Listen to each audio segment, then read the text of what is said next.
Hello, नमस्कार साथियों। आप सभी का एक बार फिर से स्वागत है मेरे चैनल राधे अकेडमी पर। तो आज के इस वीडियो लेक्चर में हम बात करेंगे कि यूजीसी नेट हिंदी साहित्य दिसंबर 2024 के लिए जो हम यूनिट 5 हिंदी कविता की श्रृंखला लेकर चल रहे हैं। इसमें अब तक हमने आधुनिक कविता में सुमित्रानंदन पंत, निराला, महादेवी वर्मा और नागार्जुन, अज्ञे और भवानी प्रसाद मिश्र, इन कवियों की जो कविताएं हमारे पाठ्यक्रम में संकलित थीं, उन पर हमने बात कर ली है। आज के इस वीडियो लेक्चर में हम बात करेंगे सुदामा पांडे धूमिल की जो कविताएं हैं हमारे सिलेबस में, उनकी 4 कविताएं लगी हुई हैं। मोचीराम, अकाल दर्शन, संसद से सड़क, जो रोटी और संसद और नक्सलवाड़ी, जो 4 कविताएं लगी हुई हैं, इनमें से आज हम मोचीराम और अकाल दर्शन कविता पर बात करेंगे, जिसमें हम इन कविताओं का मूल पाठ और तथ्यपरक अध्ययन करेंगे। ठीक है दोस्तों। अगर आपको मेरे चैनल से जो भी सूचनाएं चाहिए, उसके लिए आपको मेरे वीडियो के डिस्क्रिप्शन में मेरे टेलीग्राम चैनल का लिंक मिल जाएगा, जिस पर आपको इनका पीडीएफ और जो भी सूचनाएं हैं, वीडियो का लिंक, वो आपको उसमें मिल जाएंगे। ठीक है दोस्तों। तो आप ज़्यादा से ज़्यादा मेरे टेलीग्राम चैनल से जुड़ जाइए। उस पर मैं अपने यूजीसी नेट से संबंधित जो भी पाठ्यक्रम है, वो मैं उस पर डालता रहता हूँ। ठीक है दोस्तों। तो आइए अब हम जुड़ते हैं। अगर दोस्तों हम बात करें सुदामा पांडे धूमिल की, तो ये हमारे जो नई कविता का आंदोलन चल रहा था, तो नई कविता के बाद जो 1960 के बाद जो समकालीन कविता चलती हैं, तो उसमें ये जो हमारे धूमिल के हैं, वो इसी में आते हैं। ठीक है। जो समकालीन कविता है, उसके कवि हैं धूमिल हमारे। तो उनकी प्रमुख रचनाएं देख लीजिए। उनकी प्रमुख रचनाएं कौन कौन सी हैं। तो अगर धूमिल की रचनाओं की बात करें, तो उनके प्रमुख काव्य संग्रह हैं। सबसे पहले है संसद से सड़क तक, ठीक है, जिसका प्रकाशन वर्ष 1972 में हुआ था। और इस प्रकाशन का धूमिल ने स्वयं ही किया था। अगर आप इसके संसद से सड़क तक के प्रकाशन की बात करोगे, तो धूमिल ने इसका प्रकाशन स्वयं किया था। ठीक है। फिर नेक्स्ट है उनका कल सुनना मुझे, जिसका प्रकाशन वर्ष 1976 में हुआ है। इसका संपादन की बात करें तो ये राजशेखर ने इसका संपादन किया है। और 1989 में इस पर साहित्य अकादमी पुरस्कार भी मिला हुआ है। ठीक है दोस्तों। तो कल सुनना मुझे पर धूमिल को साहित्य अकादमी पुरस्कार मिला हुआ है, और ये पुरस्कार हमें इन्हें मरणोपरांत मिला था। ठीक है दोस्तों। तो ये भी आप ध्यान रखिए। नेक्स्ट है धूमिल की कविताएं, जिसका संपादन डॉक्टर सुखदेव ने किया है।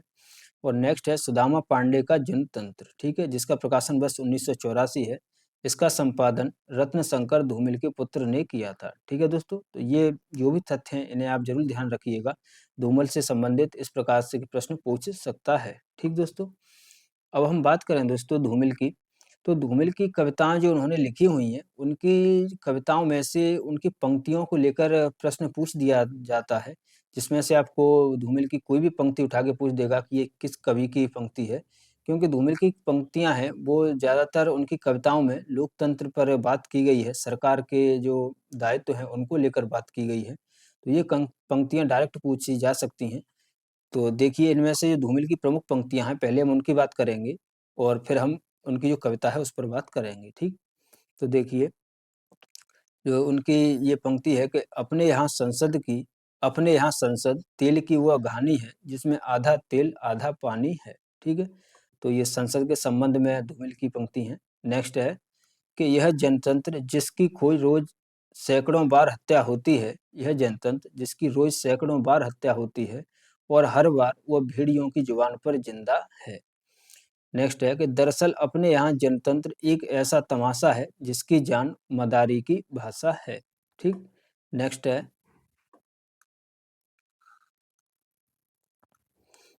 भूख से रिरियाती हुई हथेली का नाम दया है, और भूख से तनी हुई मुट्ठी का नाम नक्सलवाड़ी है।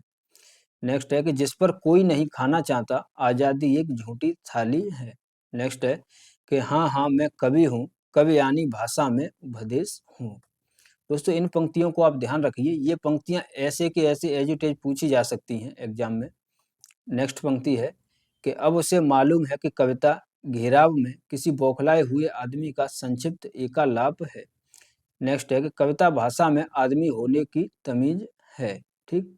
नेक्स्ट है कविता शब्दों की अदालत में अपराधियों के कटघरे में खड़े एक निर्दोष आदमी का हलफनामा है। यानी कविताओं को लेकर भी जो सबसे पहले जो उनका पहला काव्य संग्रह जब प्रकाशित होता है, तो उसके काव्य संग्रह में सबसे पहली कविता नाम के शीर्षक से ही उनकी एक कविता छपती है, तो ये उसी की पंक्तियाँ हैं, तो इन्हें आप ज़रूर ध्यान रखिएगा। दोस्तों मैं फिर भी कह रहा हूँ, ये यूजीसी नेट के एग्ज़ाम के पॉइंट ऑफ व्यू से ये पंक्तियाँ बेहद इम्पोर्टेंट हैं। अगर आप प्रीवियस पीवाईक्यू क्वेश्चन उठाकर देखोगे तो उनमें ये पंक्तियाँ ऐसे ही ऐसे पूछी गई हैं, ठीक है? तो नेक्स्ट पंक्ति है वह देखिए कि कविता शब्दों की अदालत में अपराधियों के कटघरे में खड़े एक निर्दोष आदमी का हलफनामा है। भाषा उस तिकड़मी दरिंदे की कौर है जो सड़क पर और है। एक सही कविता पहले एक सार्थक वक्तव्य होती है। ये मोस्ट इंपोर्टेंट है, इसे आप जरूर ध्यान रखिए। नेक्स्ट है क्रांति यहाँ के असंगत लोगों के लिए किसी अबोध बच्चे के हाथों की जूजी है। नंगापन अंधापन होने के खिलाफ एक सख्त कार्रवाई है। ठीक दोस्तों, अब हम बात करेंगे जो उनकी पहली कविता हमारे सिलेबस में लगी हुई है मोचीराम, ठीक है, इस पर। तो जो मोचीराम कविता है इसका प्रकाशन 1967 में होता है और ये संसद से सड़क तक 1972 में संकलित होती है। ठीक है दोस्तों, तो मोचीराम कविता है इसका प्रकाशन वर्ष 1967 है।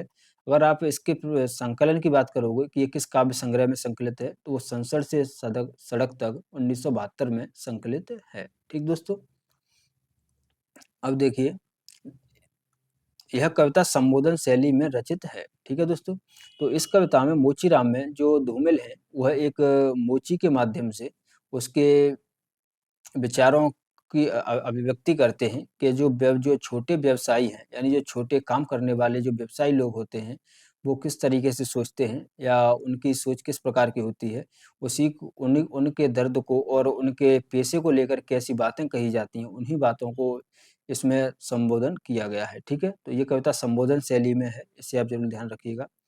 अब हम कविता पाठ करते हैं। दोस्तों जो पंक्तियाँ मोस्ट इम्पोर्टेंट हैं उनको मैंने हाईलाइट कर रखा है, उन पंक्तियों को आप विशेष रूप से याद रखिएगा। ठीक, तो देखिए कि रांपी से उठी हुई आंखों ने मुझे क्षण भर टटोला और फिर जैसे पतियाते हुए स्वर में वह हंसते हुए बोला। यानी रांपी से उठी हुई आंखों ने मुझे, रांपी दोस्तों क्या होती है, तो रांपी जो मोची है, मोची जब चप्पल या जूते को सिलने का काम करता है तो आपने देखा होगा कि उस पे एक तिपाई टाइप की होती है जिसमें 3 वो होते हैं, तो उसी को रांपी कहते हैं। तो रांपी से उठी हुई आँखों ने मुझे क्षण भर टटोला, यानी जो मोची है उसने जो जो कवि है उसको देखा है, तो देखते ही रांपी से उठी हुई आँखों ने मुझे क्षण भर टटोला, यानी उसने अपनी आँखों से मुझे देखा कि ये किस प्रकार का व्यक्ति है और फिर जैसे पतियाते हुए स्वर में वो हँसते हुए बोला। दोस्तों पतियाते स्वर का मतलब है कि अगर मोची है और एक तरफ कोई मोची के पास जब आदमी जाता है, तो ज़्यादातर जो बड़े आदमी होते हैं वही जाते हैं। तो उसी को देखते हुए जो मोची की भाषा है वह थोड़ी सहज भाव में उसने बोला है। तो जैसे पतियाते हुए स्वर में वो हँसते हुए बोला, बाबूजी सच कहूँ मेरी निगाह में न कोई छोटा है न कोई बड़ा है, मेरे लिए हर आदमी एक जोड़ी जूता है जो मेरे सामने मरम्मत के लिए खड़ा है। यानी मोची कहता है कि बाबूजी सच मानिए, मेरी निगाह में न कोई छोटा है न कोई बड़ा है, सभी बराबर हैं। मेरे लिए हर आदमी एक जोड़ी जूता है जो मेरे सामने मरम्मत के लिए खड़ा है। और असल बात तो यह है कि वह चाहे जो है, जैसा है, जहाँ कहीं है, आजकल कोई आदमी जूते की नाप से बाहर नहीं है। फिर भी मुझे ख्याल है रहता है कि पेशेवर हाथों और फटे जूतों के बीच कहीं न कहीं एक आदमी है, जिस पर टाँके पड़ते हैं, जो जूतों से झाँकती हुई उँगली की चोट छाती पर हथौड़े की तरह सहता है।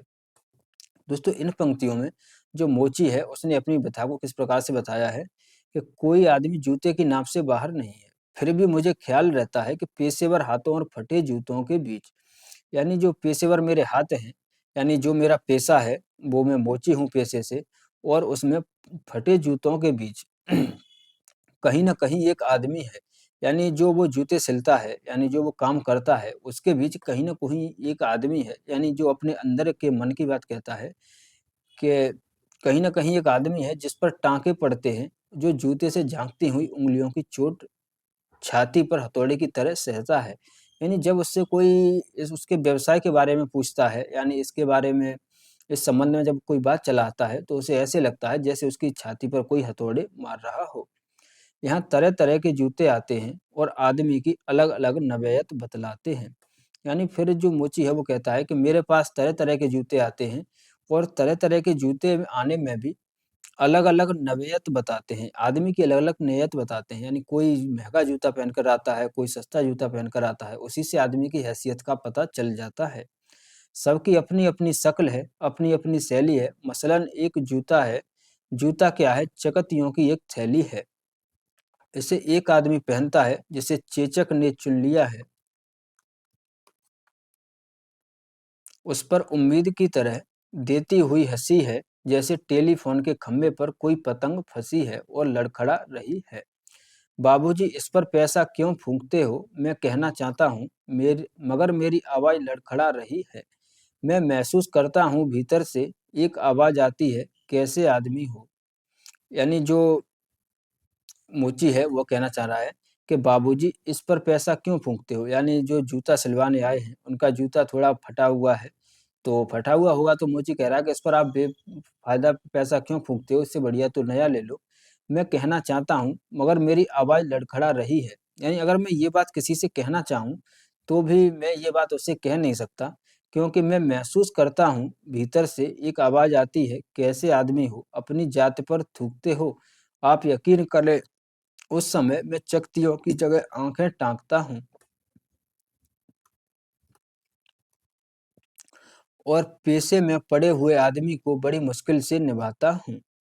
एक जूता और है जिससे पैर को नाकर एक आदमी निकलता है शहर को। न वो अक्लमंद है, न वक्त का पाबंद है। उसकी आंखों में लालच है, हाथों में घड़ी है। उसे जाना कहीं नहीं, मगर चेहरे पर बड़ी हड़बड़ी है। यानी वो कहना चाह रहे हैं कि जो मेरे पास लोग आते हैं, उन्हीं में से आप एक आदमी को ऐसा समझ लीजिए, जो आदमी आता है, वो न तो अक्लमंद है, न वक़्त का पाबंद है, उसकी आँखों में लालच है, हाथों में घड़ी है, उसे जाना कहीं नहीं है, मगर चेहरे पर हड़बड़ी है। यानी आदमी इतना बेकार है कि उसके पास कोई काम-धंधा नहीं है, लेकिन वो लग ऐसे रहा है, जैसे उसे बहुत जल्दी हो। वह कोई बनिया है या बिसाती है, मगर रौब ऐसा कि हिटलर का नाती है। इसे बांधो, उसे काटो, यहाँ ठोंको, वहाँ पीटो, घिसा दो, ऐसा चमकाओ, जूते को ऐसा बनाओ, ओफ बड़ी गर्मी है। यानी जो वो आदमी आता है, वो उस मुझ पर आकर ऐसे हुक्म करता है, यानी जो कोई आदमी मुझे जूते सिलवाने आता है, उसे वो इस प्रकार से रौब झाड़ता है जैसे वो हिटलर का नाती हो। जैसे यानी वो बहुत बड़ा हो, वो इस प्रकार से बोलेगा फिर कि इसे बाँधो, उसे काटो, यानी वो इस प्रकार से बर्ताव करता है। उफ़! बड़ी गर्मी है, रूमाल से हवा करता है। ठीक? मौसम के नाम पर बिसूरता है, सड़क पर आती-जातियों को बानर की तरह घूरता है। और जो मोची है, वो कहना चाह रहे हैं कि जितनी देर वो मेरे पास रहेगा, तो उतनी देर पर जो सड़क पर आती-जातियों को बानर की तरह घूरता है। यानी जो स्त्रियाँ, युवतियाँ सड़क पर निकलती हैं, उन्हें ऐसे घूरता है, जैसे बंदर किसी सामान को देखकर घूरता हो। गरज ये है कि घंटे भर खटवाता है, मगर नामा देते वक़्त साफ नट जाता है। यानी गरज ये है कि घंटे भर तो मेरे से काम कराता है कि इसे ऐसा करो, वैसा करो, कमियाँ निकालता है, और नामा देते वक़्त साफ नट जाता है। यानी नामा होता है जो उसका मेहनताना है, यानी जो उसका परिश्रम है, उसकी मज़दूरी है। जब वो उसकी बात आती है तो उस जगह वो साफ नट जाता है, यानी साफ मना कर देता है। फिर वो कैसे बोलता है कि शरीफों को लूटते हो, वह गुर्राता है और कुछ सिक्के फेंक कर आगे बढ़ जाता है। ठीक? नेक्स्ट है कि अचानक चिहुक कर सड़क से उछलता है और पटरी पर चढ़ जाता है। चोट जब पेशे पर पड़ती है तो कहीं न कहीं एक चोर कील दबी रह जाती है, जो मौका पाकर उभरती है और उँगली में गड़ती है। यानी जब फिर वो मोची है वो कहना चाह रहा है कि जब वो नामा देते वक़्त इस प्रकार से हुक्कड़ जमाता है और ऐसे पैसे फेंक कर चला जाता है, तो चोट जब पेशे पर पड़ती है, यानी चोट जब पेशे पर पड़ती है, मेरे व्यवसाय पर पड़ती है, तो कहीं न कहीं एक चोर कील दबी रह जाती है, जो मौका पाकर उभरती है और उँगलियों में गड़ती है। मगर मस मगर इसका मतलब यह नहीं कि मुझे कोई गलतफ़हमी है। मुझे हर वक़्त यह ख़्याल रहता है कि जूते और पेशे के बीच कहीं न कहीं एक अदब आदमी है, जिस पर टाँके पड़ते हैं, जो जूते से झाँकती हुई उँगली की चोट छाती पर हथौड़े की तरह सहता है। और बाबूजी, असल बात तो यह है कि ज़िंदा रहने के पीछे अगर सही सर जिंदा रहने के पीछे अगर सही तर्क नहीं है, तो रामनामी बेचकर या रंडियों की दलाली करके रोजी कमाने में कोई फर्क नहीं है। यानी जो वो है मोची, वो अपने पेशे को लेकर कह रहा है कि जब कोई इस प्रकार से मेरे से बर्ताव करता है, वो मेरे पूरे व्यवसाय को इस प्रकार से देखता है, तो उन लोगों से मेरी एक ही बात कहना चाहूँगा।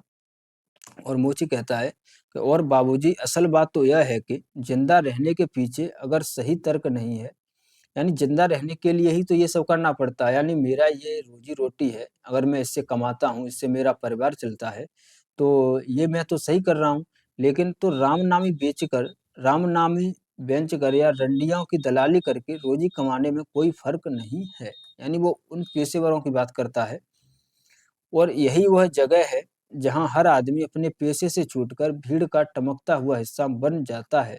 सभी लोगों की तरह भाषा उसे काटती है, मौसम सताता है। अब आप इस बसंत को ही लो। यह दिन को तांत की तरह तानता है। पेड़ों पर लाल-लाल पत्तों के हजारों सूख तल्ले धूप में सींचने के लिए लटकाता है। सच कहता हूँ, उस समय रांपी की मूठ को हाथ में संभालना मुश्किल हो जाता है। यानी जो मोची है, वो अपनी दिनचर्या बताता है फिर कि जब दिन में मौसम बसंत का मौसम है, ठीक है? जो बसंत का मौसम है उसकी उसने चर्चा की है। जब बसंत का मौसम होता है तब धूप बहुत बढ़ जाती है और यह दिन को तांत की तरह तानता है। पेड़ों पर लाल-लाल पत्तों के हजारों सुख तल्ले धूप में सींचने के लिए लटकाता है। सच कहता हूँ, उस समय रांपे की मूठ को हाथ में संभालना मुश्किल हो जाता है। यानी गर्मी इतनी बढ़ जाती है, धूप इतनी पड़ती है कि बहुत गर्मी लगती है। उस समय मुझे काम करना मुश्किल हो जाता है। आँख कहीं जाती है, हाथ कहीं जाता है, मन किसी झुंझलाए हुए बच्चे सा काम पर आने से बार-बार इनकार करता है। यानी मेरा मन नहीं करता कि मैं ये काम करूँ, इतनी गर्मी पड़ती है।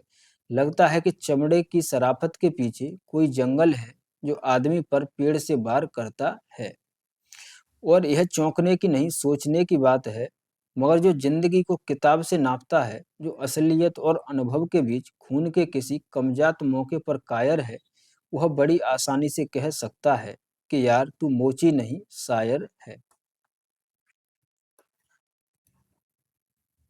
नेक्स्ट देखिए कि असल में वह एक दिलचस्प गलतफहमी का शिकार है।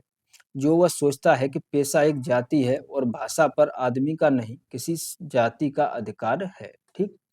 तो इन पंक्तियों को देखिए कि जो मोची है वह कहता है कि जब कोई आदमी आता है तो वो बड़ी आसानी से यह कह सकता है, जब मैं उससे बात करता हूँ कि यार तू मोची नहीं, शायर है। ठीक है? तो इस बात को जो मोची है वो कैसे बताता है कि असल में वह एक दिलचस्प गलतफहमी का शिकार है। जो वह सोचता है कि पेशा एक जाति है। ठीक है? यानी वो कहता है कि पेशा कोई एक जाति थोड़ी है। भाई मैं अपनी रोजी-रोटी कमाने के लिए ये काम कर रहा हूँ, तुम अपनी रोजी-रोटी कमाने के लिए दूसरा काम कर रहे हो। तो पेशा कोई जाति थोड़ी है, वो तो उससे तो रोजी-रोटी का संबंध है। और पेशा से भाषा का क्या संबंध है? भाषा तो कोई भी बोल सकता है, भाषा का किसी पर अधिकार थोड़े है। जैसे और वो भाषा पर आदमी का नहीं, किसी जाति का अधिकार है। ठीक? नेक्स्ट है, जबकि असलियत यह है कि आग सबको जलाती है, सच्चाई सबसे होकर गुजरती है। कुछ हैं जिन्हें शब्द मिल जाते हैं, कुछ हैं जो अक्षरों के आगे अंधे हैं।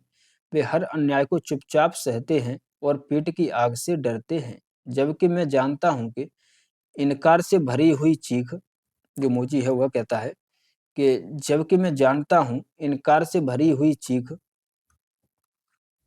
और एक समझदार चुप, दोनों का मतलब एक है। भविष्य गढ़ने में चुप और चीख अपनी-अपनी जगह एक ही किस्म से अपना-अपना फर्ज अदा करते हैं। ठीक? यानी जो मोची है वो कहना चाह रहा है कि एक समझदार चुप और एक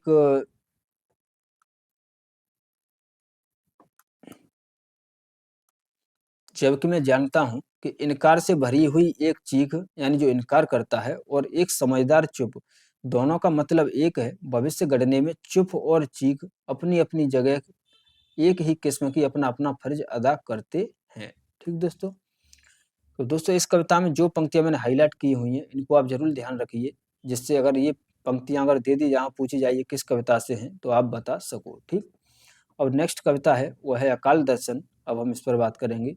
तो ये अकाल दर्शन कविता है, इसमें जो धूमिल हैं, इन्होंने जब अकाल पड़ता है और अकाल के समय में जनता की क्या हालत है, उसको इसमें उन्होंने दर्शाया है। तो ये कविता भी संसद से सड़क तक में संकलित है, जिसका प्रकाशन 1972 में हुआ था। ठीक है दोस्तों, तो देखिए इस कविता के संबंध में पहला बिंदु है कि अकाल के कारण पर विचार है, यानी अकाल का कारण किस प्रकार से आता है। और 1969 से 1971 गरीबी हटाओ, जो इंदिरा गांधी ने ये नारा दिया था कि गरीबी हटाओ, तो इसकी भी इसमें बात की गई है। ठीक है, और इंदिरा गांधी का कार्यकाल है, तो ये आप ध्यान रखिएगा। ठीक, तो देखिए अब कि भूख कौन उपजाता है, वह इरादा जो तरह देता है, या वह गिड़ा जो आंखों पर पट्टी बांधकर हमें घास की सट्टी में छोड़ आती है। ठीक है, यानी जो धूमिल है वह सबसे पहले कहते हैं कि भूख कौन उपजाता है, यानी भूख अकाल यानी ये परिस्थितियां हैं, इन्हें कौन उपजाता है, यानी ये परिस्थिति कैसे उत्पन्न होती हैं। वह इरादा जो तरह देता है, या वह गिड़ा जो आंखों पर पट्टी बांधकर हमें घास की सट्टी में छोड़ आती है। यानी या फिर ये विचार हो सकता है कि हम जिन सरकारों को चुनते हैं और जिन्हें हम जो जनता है वो आँख मीच कर जिसे चुन लेती है, क्या वही लोग इस प्रकार का जो दशा है वो उत्पन्न करते हैं? उस चालाक आदमी ने मेरी बात का उत्तर नहीं दिया। ठीक है? यानी जो धूमिल हैं वह किसी एक पार्टी के आदमी से बात कर रहे हैं, समझ लीजिए नेता या विधायक से बात कर रहे हैं। तो उस चालाक आदमी ने मेरी बात का उत्तर नहीं दिया। उसने गलियों और सड़कों और घरों में बाढ़ की तरह फैले हुए बच्चों की ओर इशारा किया और हंसने लगा। यानी वो आदमी इस बात का जवाब किस प्रकार से दे रहा है, तो उसने जो लोगों की बस्ती है उसमें नज़र को उठाया, जो उसने सड़कों को देखा, गलियों को देखा और घरों में फैले हुए जो बच्चे हैं, बच्चों की तरफ इशारा किया और हँसने लगा। यानी वो कहना चाह रहा है कि अगर कोई जो अकाल है, यानी जो भूख है, वो कौन उपजा रहा है? तो ये बच्चे उपजा रहे हैं, यानी जो जनसंख्या है, जो बढ़ती जा रही है, इसी के कारण हो रहा है। मैंने उसका हाथ पकड़ते हुए कहा, बच्चे तो बेकारी के दिनों की बरकत हैं। ठीक है? यानी जो धूमिल हैं वो कहना चाह रहे हैं कि जब आदमी के पास निम्न वर्गीय आदमी के पास कोई काम नहीं होगा तो वो क्या करेगा? तो वो इसी बात को कह रहे हैं कि बच्चे तो बेकारी के दिनों की बरकत हैं, इससे वे भी सहमत हैं जो हमारी हालत पर तरस खाकर खाने के लिए रसद देते हैं। उनका कहना है कि बच्चे हमें बसंत बुनने में मदद देते हैं। यानी बच्चे अगर किसी देश की जनसंख्या है, अगर वो काम करेगी, तो निश्चित रूप से उस देश की आय बढ़ेगी। तो बच्चे तो एक तरीके से सही, यानी जनसंख्या अगर बढ़ेगी, तो लोग ज़्यादा होंगे, ज़्यादा उत्पादन होगा, तो वो तो सही है, लेकिन वह नहीं मानता है, ठीक है? लेकिन यही वे भूलते हैं, दरअसल पेड़ों पर बच्चे नहीं, हमारे अपराध फूलते हैं।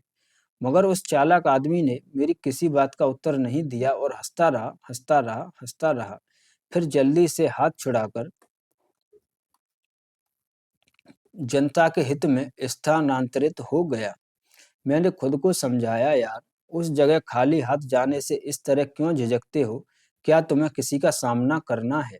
यानी फिर मैंने उसे समझाया, यानी जो लोकतांत्रिक आदमी है, यानी कोई विधायक या नेता होगा, उसको वो समझाते कह रहे हैं कि यार तुम क्यों झिझकते हो उनके सामने जाने से? यानी जनता के सामने जाने से तुम क्यों झिझकते हो? तुम वहाँ कुआँ झाँकते आदमी को सिर्फ पीठ देख सकते हो। यानी जब तुम जाओगे तो वहाँ आदमी जो कुआँ झाँक रहे होंगे, यानी जो धूमिल हैं वो कहना चाह रहे हैं कि तुम कुआँ झाँकते आदमी की सिर्फ पीठ ही तो देख सकते हो, वो तुमसे सवाल तो पूछेंगे नहीं। और सहसा मैंने पाया कि मैं खुद अपने सवालों के सामने खड़ा हूँ और उस मुहावरे को समझ रहा हूँ, जो आज़ादी और गांधी के नाम पर चल रहा है। ठीक? यानी जो गांधी जी के नाम पर जो सियासत चल रही है, उसी को वो बता रहे हैं कि उस मुहावरे को मैं समझ गया हूँ, जो आज़ादी और गांधी के नाम पर चल रहा है, जिससे न भूख मिट रही है, न मौसम बदल रहा है। लोग बिलबिला रहे हैं, पेड़ों को नंगा करते हुए पत्ते और छाल खा रहे हैं, मर रहे हैं, दान कर रहे हैं, जल जुलूसों में भीड़ की पूरी ईमानदारी से हिस्सा ले रहे हैं, अकाल को सोहर की तरह गा रहे हैं। झुलसे हुए चेहरे पर कोई चेतावनी नहीं है। और जो धूमिल हैं, अब उनकी बात है, वो जनता के प्रति इस प्रकार से बता रहे हैं कि जो लोग हैं, वो बिलबिला रहे हैं, भूख चल रही है, यानी लोगों के पास खाने के लिए नहीं है। लोग पेड़ों को नंगा कर कर के, यानी पेड़ों की छाल से गुज़ारा कर रहे हैं, उनके पास कुछ खाने के लिए नहीं है। और वो जब नेताओं के जुलूसों में जाते हैं या उनकी पार्टी में जब उनका कार्यक्रम होता है, तो उसमें पूरी भीड़, जो भीड़ है वो पूरी ईमानदारी से हिस्सा ले रही है, उसमें उनका जय-जयकार कर रही है। और ऐसा लग रहा है जैसे अकाल को सोहर की तरह मना रहे हैं, यानी अकाल को वो उत्सव की तरह मना रहे हैं। उनकी रैलियों में भाषण, वो नारे लगा रहे हैं। झुलसे हुए चेहरों पर कोई चेतावनी नहीं है, यानी जो जनता है उनके चेहरे झुलसे हुए हैं, यानी भूख से व्याकुल है और उन पर कोई भी असर नहीं है। बेशक यह ख्याल ही उनका हत्यारा है, यह दूसरी बात है कि इस बार उन्हें पानी ने मारा है। मगर वे हैं कि असलियत नहीं समझते, अनाज में छुपे उस आदमी की नीयत नहीं समझते, जो पूरे समुदाय से अपनी गिजा वसूल करता है, कभी गाय से, कभी हाथ से। यानी अब वो कह रहे हैं धूमिल कि ये आदमी वो बात को नहीं समझ रहे, यानी जनता उस बात को नहीं समझ रही है। जो सरकार राशन हमें देती है, तो वह राशन वो अपने घर से थोड़ी देती है, उस पर हमारा ही तो हक है, जनता का ही तो हक है, लोगों का ही तो हक है। तो उसी बात को कह रहे हैं कि अनाज में छुपे उस आदमी की नीयत को नहीं समझते, जो पूरे समुदाय से अपनी गिजा वसूल करता है, कभी गाय से, कभी हाथ से। यह सब कैसे होता है, मैं उसे समझाता हूँ, मैं उन्हें समझाता हूँ। यह कौन-सा प्रजातांत्रिक नुस्खा है, ठीक है? यानी अगर जनता के लोग अगर कुछ देते भी हैं, तो वो अपने घर से तो देते नहीं हैं, वो तो समाज का है, सभी का है। कि जिस उम्र में मेरी माँ का चेहरा झुर्रियों की झोली बन गया है, उसी उम्र की मेरी पड़ोस की महिला के चेहरे पर मेरी प्रेमिका के चेहरे सा लोच है। और जो धूमिल हैं, वो कहना चाह रहे हैं कि यह कैसा प्रजातंत्र है, यानी ये कैसा लोकतंत्र है, जिसमें कोई-कोई तो बहुत सही है, उसकी दशाएँ बिल्कुल सही हैं और किसी-किसी के पास रोटी खाने के भी लाले हैं। जिसमें वो बताते हैं कि जिस उम्र में मेरी माँ का चेहरा झुर्रियों की झोली बन गया है, यानी जिस उम्र में एक समाज में ऐसी महिलाएँ हैं, यानी ऐसे लोग हैं जिनका उम्र जवानी में ही इतनी झुर्रियाँ आ गई हैं, और एक दूसरी महिला है, उसी उम्र की मेरी पड़ोस की महिला है, जिसके चेहरे पर मेरी प्रेमिका के चेहरे जैसा लोच है, ठीक? यानी ये जो वर्ग अंतराल है, जो वर्ग की खाई है, ये इतनी कैसे बढ़ती जा रही है? ये कैसा प्रजातंत्र है? ओह! सॉरी दोस्तों। ले चुपचाप सुनते हैं, उनकी आँखों में विरक्ति है, पछतावा है, संकोच है, या क्या है, कुछ पता नहीं चलता। वे इस कदर पस्त हैं कि तटस्थ हैं, और मैं सोचने लगता हूँ कि इस देश में एकता युद्ध की और दया अकाल की पूंजी है। यानी इस देश में जो फिर धूमिल हैं, फिर कहते हैं कि मैं इन लोगों की ये मानसिकता नहीं समझ पाता, मैं इनको इतना समझाता हूँ कि ये इतने तटस्थ क्यों हैं? ये जनता से, ये मत ये लोकतंत्र से अपने सवाल, अपने हक की बात क्यों नहीं करते? और मैं सोचने लगता हूँ कि इस देश में एकता युद्ध की और दया अकाल की पूंजी है, ठीक है? यानी देश में अगर एकता लानी है, तो आप युद्ध की चर्चा कर दीजिए, देश पर विपत्ति की बात कर दीजिए, और अकाल में सिर्फ़ दया का काम लीजिए। यानी अकाल है, अकाल पड़ रहा है, तो उसमें आप दया, करुणा जैसी बातें करिए। यही इस उसकी पूंजी है देश की, ठीक?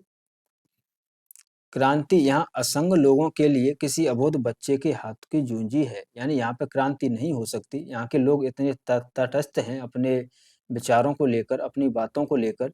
यहाँ के असंग लोगों के लिए किसी अबोध बच्चे के हाथ की जूंजी है। यानी यहाँ जो क्रांति है, वह किसी असंग लोगों के लिए किसी अबोध बच्चे के हाथ की जूंजी है। ठीक है दोस्तों? तो यहाँ तक हमने 2 कविताएँ की धूमिल की। अब जो 2 अंतिम कविताएँ धूमिल की बची हुई हैं, अ, स अकाल और रोटी और नक्सलबाड़ी, उनको हम नेक्स्ट वीडियो में उनकी बात करेंगे। तो मिलते हैं दोस्तों नेक्स्ट वीडियो में। धन्यवाद। दोस्तों ज़्यादा से ज़्यादा मेरी वीडियो को शेयर कीजिए, लाइक कीजिए, और हो सके तो मेरे चैनल को सब्सक्राइब कर लीजिए, जिससे आपको मेरे जो नए वीडियो हैं, वो आपको जल्दी से पहुँच जाएँ। ठीक है दोस्तों? धन्यवाद।